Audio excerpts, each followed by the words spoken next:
Amigos, ¿qué tal? Como cada semana es un gusto darles la bienvenida a un capítulo más de Triángulo de Letras, el programa en el que, como ustedes ya lo saben, platicamos sobre novedades editoriales, pero sobre todo platicamos con quienes las crean y en ello radica parte del placer de conducir este programa para todos ustedes. El día de hoy un capítulo en el que vamos a trazar el alma de las historias, novelas que por alguna razón tienen cierto vaso comunicante, producto seguramente de la reflexión que acompaña a cada uno de quienes las han escrito. En principio, saludo con muchísimo gusto a nuestro querido Paco Prieto. Querido Paco, muchísimas gracias por estar con nosotros. Encantadísimo de estar en este programa hermosísimo. Muchísimas gracias, mi querido Paco. Alfredo Peñuelas, quien desde hace mucho tiempo ya tiene ahí relación con nosotros, ya habíamos tenido oportunidad de platicar en diversos foros literarios y el día de hoy nos acompaña aquí en el programa. Alfredo, muchísimas gracias. Es un placer estar con Triángulo de Letras. Muchísimas gracias, Eduardo. Muchísimas gracias a ti, mi querido Alfredo. Laura Martínez Belli, tiene muy poquito tiempo que nos conocimos, ahora tiene más poco tiempo que tuve oportunidad ya de leer su obra y bueno, platicaremos con muchísimo gusto. Laura, muchas gracias. Muchas gracias por la invitación, gracias. Vamos a conocer un poco más acerca de lo que han hecho a lo largo de sus vidas los autores que el día de hoy nos acompañan a través de las semblanzas que de ellos les hemos preparado. Ahora regresamos e iniciamos nuestra conversación. No lo olvide, el alma de las historias el día de hoy. Novelista, dramaturgo, catedrático y ensayista, Francisco Prieto es licenciado en Ciencias y Técnicas de la Información y maestro en Filosofía por la Universidad Iberoamericana. Ha publicado 10 novelas, 4 obras dramáticas y diversos ensayos sobre literatura, filosofía y teoría de la comunicación. Desde 1989, es titular del programa de radio Huellas de la Historia, transmitido por estaciones integrantes de Grupo Radio Centro. Alfredo Peñuelas Rivas es escritor mexicano de origen nicaragüense, licenciado en Comunicación por la Universidad Autónoma Metropolitana y maestro en Creación Literaria por la Universitat Pompeu Fabra de Barcelona, España. Ha colaborado para Animal Político, El Financiero y la extinta revista La Mosca. Es autor de libros de relatos, Instantáneas sobre el fin del mundo, y ha sido además guionista y realizador de diversos documentales. Nacida en Barcelona, Laura Martínez Belli es una escritora que antes se aproximó a las ciencias de la información y obtuvo parte de su formación estudiando historia del arte. En el año 2007 publicó su primer libro, Por si no te vuelvo a ver, y en el 2010, El ladrón de cálices.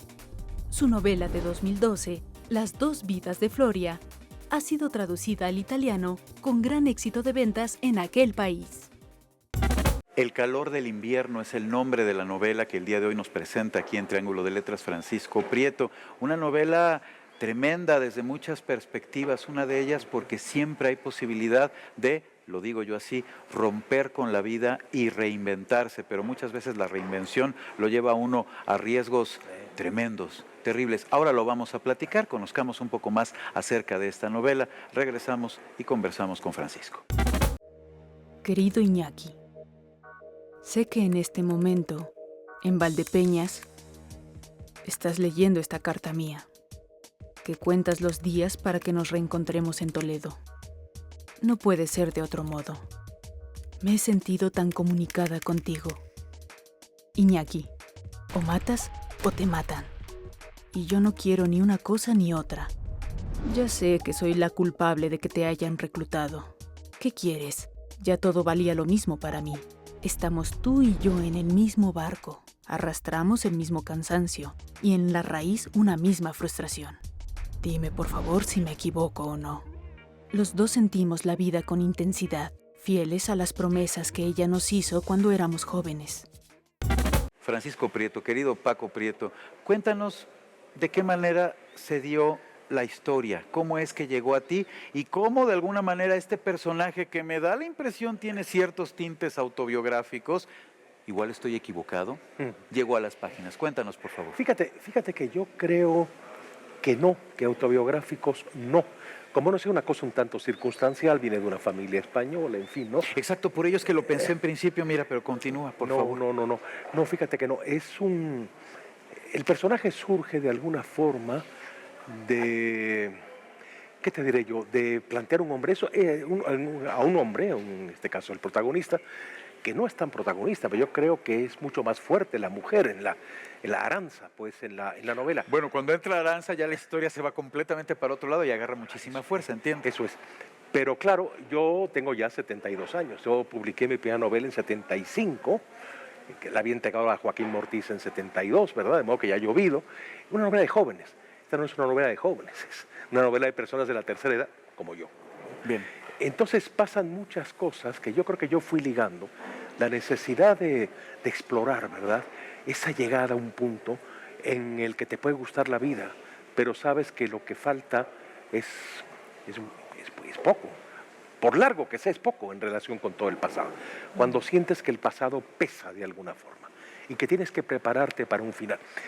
Yo tenía esta tentación que se va ligando con el terrorismo y el nihilismo, algo que a mí me preocupa muchísimo porque veo que crece más y más y más en el mundo.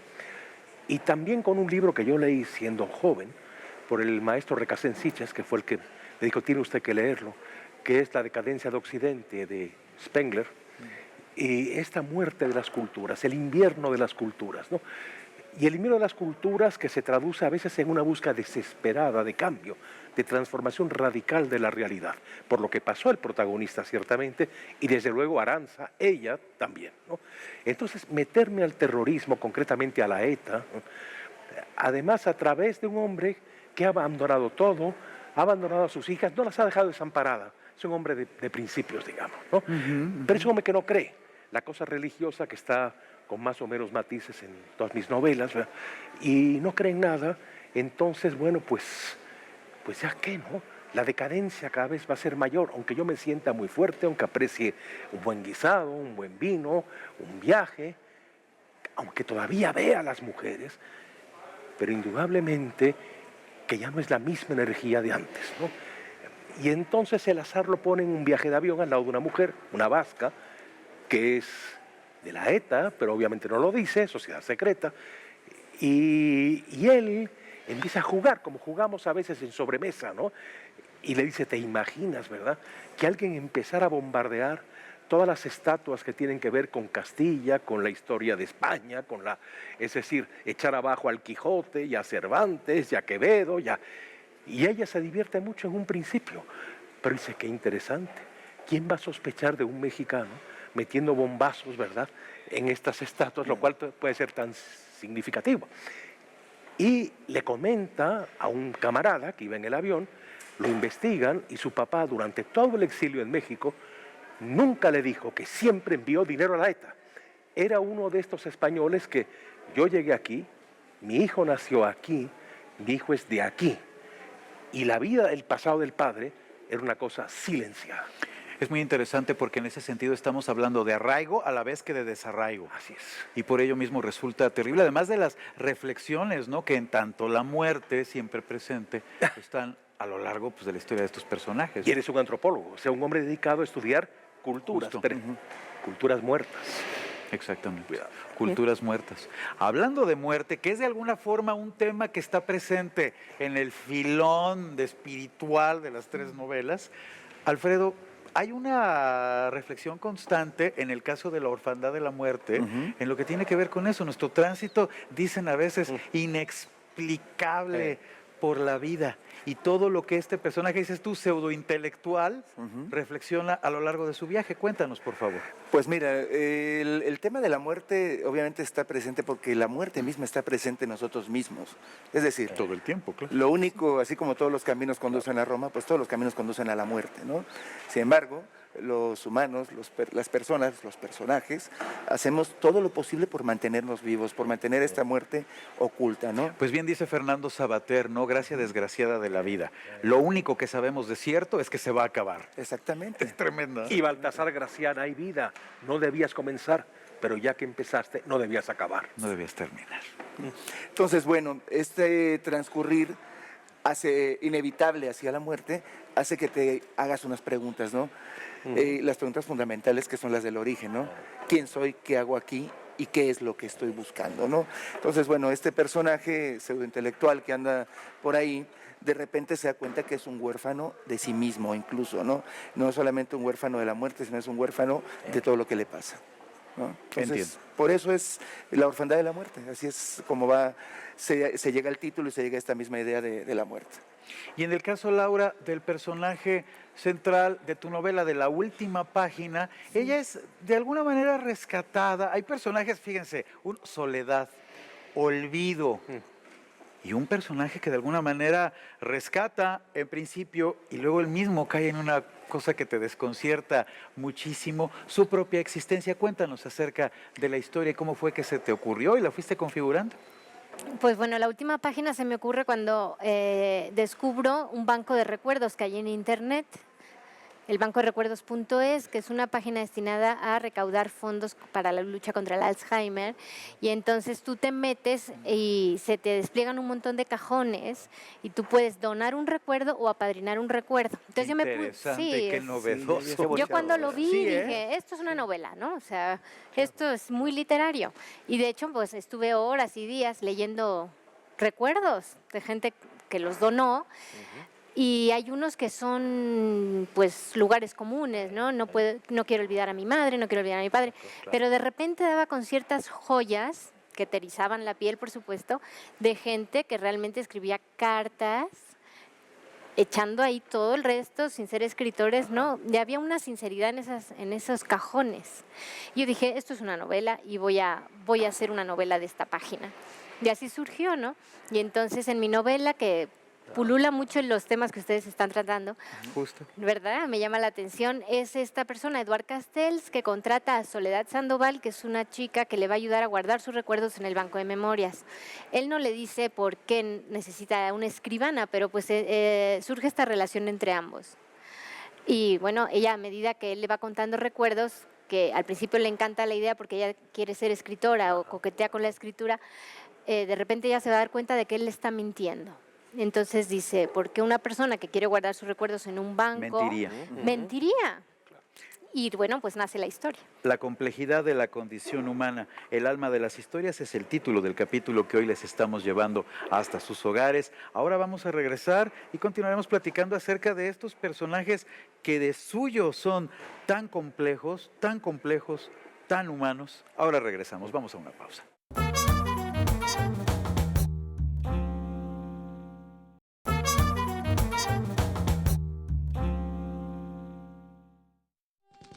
La guerra marcó a nuestros padres, sin excepción.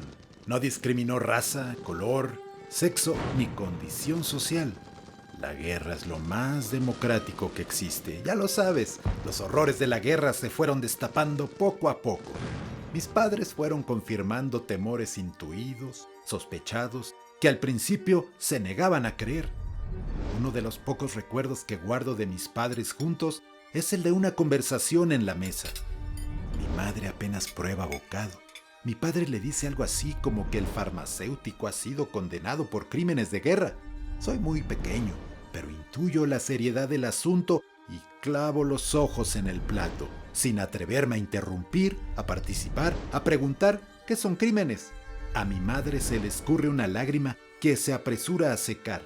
Después de ese día, hubo más lágrimas, más historias, más amigos asesinos. Bien, ya conocimos un poquito más acerca de la última página, este libro en el que me da la impresión de forma unitaria, desconcertante, pero también fabulosa, se establece un personaje atormentado que está buscando algún tipo de redención, cosa que de alguna manera es genérica o establecida de manera igual homogénea entre las tres novelas. Paco, Alfredo, ¿qué motiva a crear un personaje desde esta perspectiva o desde esta forma, un personaje terminal que de alguna manera ha roto con su existencia y está buscando reinventarse? Laura, Paco, por favor, Alfredo. Pues es muy literario. Yo creo que siempre cuando uno escribe sobre la muerte, en el fondo está escribiendo sobre la vida, ¿no? Sobre el amor a la vida, lo que decías, el no querer soltar. Bueno, es que si vives pensando en la muerte, pues no vives, finalmente. Entonces, bueno, aunque nosotros como escritores luego hagamos de la muerte un lugar hacia el cual ir, como todos, es muy literario hacer el trayecto, ¿no? La vida es un trayecto. Y sobre todo porque en el momento de la muerte es cuando te preguntas quizás, ¿no?, ciertas cosas sobre cómo has vivido, quién eres realmente. Las preguntas originales que comentabas, te las haces si tienes la oportunidad de saber que vas a morir y de prepararte hacia la muerte, porque hay quienes no tienen esa dicha, ¿verdad? Que la muerte les llega de pronto. Pero si has vivido una vida completa y ya ves la muerte llegar y tienes la oportunidad de reflexionar sobre tu vida, pues te harías unas preguntas, no sabemos cuáles serán, ¿verdad? Pero todo ese momento cúspide es muy literario. Yo creo que igual de alguna manera por eso nos mueve llegar a esos temas. ¿Y qué pasa, por ejemplo, en el caso de mi personaje, que no cree en Dios, creyó en la revolución, se despojó, fue perdiendo toda la fe, toda creencia, vio toda esta decadencia, esta corrupción, etcétera, y de pronto se pregunta, ¿y por qué diablos estoy escribiendo todo esto? Porque si yo creyera en algo, el testimonio es muy importante. Claro, esto tiene que ver con el final que no lo voy a contar, porque Por supuesto. hay un encanto que es el suspense en las historias, ¿no? Sí. Yo creo que es interesante para un lector de novelas, Claro. ¿no? Sí, es la vibración que mantiene al lector Sí, ¿verdad? Y que no hay entremetido, que ¿no? quitarle Claro. el fondo de ilusión, que siempre es bonito. Pero si crees en algo, quieres dar un testimonio. Si no crees, ¿para qué escribes? Yo hace poco leía una reseña que me llamó la atención sobre la orfandad de la muerte que decía, ¿cuántos escritores se atreven a escribir lo peor de sí mismos, ¿no? Y yo creo que esa es una reflexión que tiene que llegar en algún momento de la vida, ¿no? Vamos, uno puede ser este escritor que está como de turista de sí mismo diciendo, así como los selfies, ¿no? Digamos. Yo le decía en una presentación hace poco, bueno, todos estamos en los selfies y salimos muy bien ahora que está tan de moda el internet y todo esto, pero a ver, ¿quién se va a hacer un selfie de sus peores momentos, ¿no? ¿Quién se va a hacer un selfie, digo, no sé, de cuando estás abrumado, de cuando estás con resaca, etcétera, etcétera, etcétera, ¿no? ¿Por qué no estos textos son estos selfies constantes de cuestionarnos quiénes somos? ¿Por qué no este cuestionamiento de lo que tú dices, ¿no? Si no tenemos fe, si la fe la hemos perdido, entonces ¿por qué no tenemos que buscar algo en qué creer o dentro de nosotros mismos algo en qué no creer o por qué hemos descreído de las cosas, ¿no? Como ya dices bien, ¿no? La única constante de todo esto es la muerte. La única constante ante la cual nos podemos hacer estas grandes preguntas originales es esa. Entonces, eso genera personajes completamente atormentados. Un personaje que se la pasa aquí siendo perfecto y más o menos teniendo un control de su existencia y de lo que va a pensar, bueno, no se atormenta, no se justifica. Superman sabe que es de hierro y que pues, kriptonita no hay mucha en Pero en sí la se Tierra, ¿no? agobia Superman, ¿no? Se agobia a sí, es veces. agobiado. Sí, naturalmente. Se ¿no? agobia más el hombre Claro. araña, por ejemplo. También. Carga enormemente shakespeariana en un personaje como Shakespeare, como Claro. Superman, Sí. discúlpenme, se encuentra sumamente atormentado, se parece a todos con los que convive y no es igual. Claro. Paco, estábamos comentando también acerca de lo que tiene que Bueno, ver es con esta tremendo, materia. porque eso que acabas de decir también remitiría a Jesús, ¿verdad? Claro. La naturaleza divina, la naturaleza humana, la angustia en el Monte de los Olivos, en la cruz, Padre mío, ¿por qué me abandonas? Pero al mismo tiempo la otra naturaleza que viene y le promete el paraíso, en fin, el ser humano. Y ambos son personajes, perdón, huérfanos de prestado, tanto Superman como Jesús. Supuestamente su padre no está aquí, no es de este mundo. La orfandad, sí, es cierto. Mira, el parangón resulta Sí. bien interesante. Y Soledad está abandonada por su padre, vamos, que estas Venga. 3 novelas están trianguladas, pero de una manera. Sí, y Soledad lo que requiere lo pide, exige alguien que llegue a rescatarla. La figura paterna, ¿no? Finalmente el abandono paterno, la orfandad, deja huellas terribles, incluso aun cuando pretendas que no las hay. Y mi Siempre las mi personaje narrador, ¿verdad? Que su padre nunca le dijo algo que lo involucra en lo que para él no es más que un happening. Pero un happening para algo que fue tan serio, que lo llevó su padre dentro toda una vida, sin sacarlo seguramente más que con su mujer, que era también republicana y que, quien compartía eso. y que por compartía esto, ¿verdad? Pensaba hace un rato con respecto a lo que mencionabas, Alfredo. Es cierto, tendemos mucho a la imagen siempre sonriente, siempre positiva y siempre brillante. Nula la existencia prácticamente de fotografías en la fiesta de cumpleaños en las que toda la familia parezca seria, humana, compleja. ¿Por qué esta tendencia desde tu óptica a siempre aparecer ante lo social como felices? Yo creo que es la administración de lógica de los recuerdos, ¿no? Por ahí en la novela el personaje menciona, nunca hizo lo que dice que hizo, ¿no? Es decir, si recurrimos a lo que dice García Márquez, la vida no es sino otra cosa lo que uno recuerda que vivió, ¿no? Claro. Si uno pone el ejemplo más simple, un viaje a Cancún, a Acapulco, bueno, se va a acordar de la playa, del sol, de lo guapas que sean las chicas en bikini, no se va a acordar de la carretera, de lo que tuvo que pagar, de la fila en el aeropuerto, de la resaca, volvemos, de lo caro que está todo. No, uno administra recuerdos felices, cuando menos para mostrarlos al mundo, y se deja esos otros recuerdos, que son a final de cuentas lo que nos construyen, para sí mismos. Es este iceberg, ¿no?, del que hablaba Hemingway, que somos, bueno, estas puntitas que vamos flotando arriba de la superficie, los que mostramos al mundo, pero bueno, estamos construidos de todo lo otro, ¿no? Naturalmente, y toda eso la es- complejidad que subsiste Claro, exacto. o persiste debajo del filón que solo podemos ver desde la superficie. Conozcamos un poco más acerca de la orfandad de la muerte, el libro que el día de hoy nos está presentando aquí Alfredo. Regresamos y continuamos con la conversación que se ha puesto pues muy interesante. Los más audaces se atreven a preguntar, ¿por qué no adoptan un niño? Como si su aporte genial fuera la solución a un problema que es muy claro a la luz de todo y que nosotros simple y sencillamente no encontramos por ningún lado. Huelga decir que dicha opinión siempre va acompañada de una especie de buena aventura, una suerte de salida inteligente a una situación incómoda, y se expresa como si fuera esa gran idea que no se le hubiera ocurrido a nadie, por supuesto, ni siquiera a uno.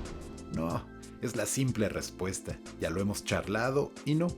El resultado es obvio, los interlocutores se marchan desarmados a sabiendas de que no recibirán explicación alguna.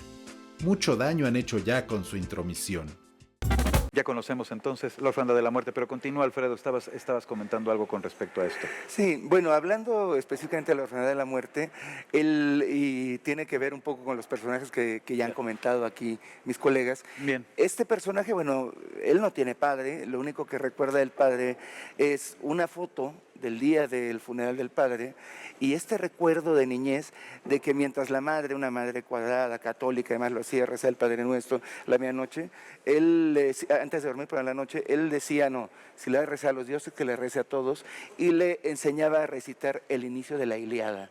Entonces, tiene este padre totémico que le hablaba de las grandes aventuras clásicas y de Odiseo, y le hablaba de Héctor, y le hablaba de todas estas cosas. Y él decide, en una suerte de búsqueda fundamental, ir al Mediterráneo a tratar de conversar con el padre muerto, ¿no? Entonces, él llega ahí por error, hace un viaje a París con su esposa, un viaje catastrófico de luna de miel. El destino lo manda hacia Barcelona, y frente a las playas de lo que fuera alguna vez el Barcino, él está pensando en esto, en esta pregunta fundamental de quién soy y por qué estoy aquí, ¿no? Básicamente ese es lo que da arranque a la novela. Tiene muerte porque también, bueno, la novela arranca en el cementerio de Père Lachaise. Yo aquí voy a hablar un poco de la anécdota, además, porque esta anécdota en el cementerio de Père Lachaise fue una anécdota que realmente ocurrió. Y yo tenía esta idea de decir, bueno, esto sirve para contar una historia. Cuando la orfandad de la muerte fue creciendo, bueno, ya esa historia quedó diluida y empezaron a surgir estas preguntas de las que estamos hablando, ¿no? Entonces, este personaje trata de, con un leitmotiv que lo va acompañando todo el tiempo, responder una pregunta que quiere decir, ¿qué es lo que buscas cuando buscas, no? Y lo va llevando todo el tiempo. ¿Qué es lo que buscas cuando buscas? En el caso, Laura, de tu personaje principal, ¿qué estará buscando? Porque ella se aferra de una manera tremenda a este hombre Castells, que después, y no lo voy a adelantar, rompe por completo con la historia porque algo terrible sucede con Castells, pero cuéntanos. Pues es que vuelve al tema que estamos tratando, que somos todos memoria y olvido. Memoria y recuerdos.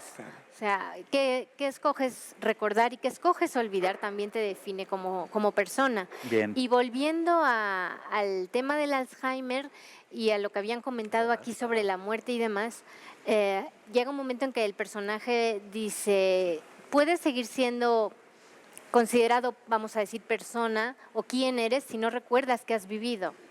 Entonces, este tipo de preguntas se responden en la novela, pero es una novela que no es pesimista desde mi punto de vista, es una novela muy entretenida y además que mueve, por supuesto, estas dudas como lector, que a todos nos son comunes, como queda demostradísimo aquí, ¿no? Como queda demostrado. Entonces, es una novela que genera mucha empatía, yo espero, con el lector, precisamente por eso, porque toca esos temas que nos conciernen a todos sobre quiénes somos, por qué queremos olvidar, por qué queremos recordar, por qué queremos atesorar recuerdos.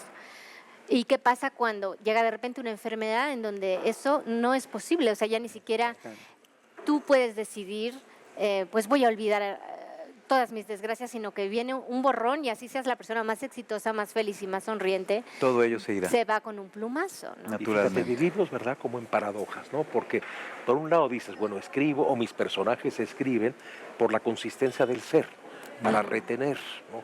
Pero al mismo tiempo, qué bueno que olvidamos. Tú imagínate el ser que fue humillado a los 8 años, que fui en el pasado.